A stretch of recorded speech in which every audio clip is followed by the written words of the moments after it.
Nous passons le tiers de notre vie à dormir. Que se passe-t-il dans notre corps pendant notre sommeil? Lorsqu'on s'endort, nous entrons dans la phase de sommeil léger. La plupart de nos muscles se détendent, la respiration est bien sûr maintenue grâce aux muscles du diaphragme, en rose. Il fait fonctionner les poumons, en marron. Le cœur bat toujours régulièrement, mais plus doucement que lorsque nous sommes réveillés. Les vaisseaux superficiels se dilatent et la température du corps diminue. Elle passe de 37,5 à 36,5. Nous passons ensuite à la phase du sommeil profond. L'hypothalamus ordonne à la thyroïde de produire des hormones de croissance.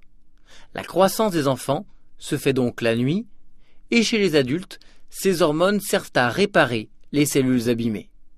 Le cerveau ordonne aussi aux intestins de produire la gréline et la leptine, les billes jaunes et vertes que vous voyez. Ce sont les substances qui régulent notre appétit. Le foie, le cerveau et les muscles font des réserves de sucre, et dans le sang, le taux de glucides, lipides et protéines augmente. La phase de sommeil paradoxal vient après ce sommeil profond récupérateur. Le cerveau va beaucoup travailler. C'est le moment où il fixe nos souvenirs, ce que l'on a appris la veille. C'est aussi la phase des rêves.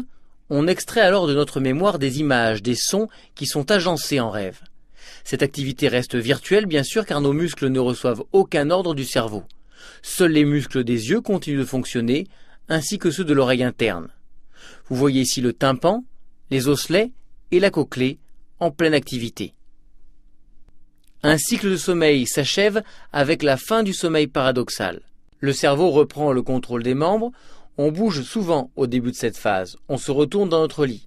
Il s'agit en fait de micro-éveils dont on ne se souviendra pas.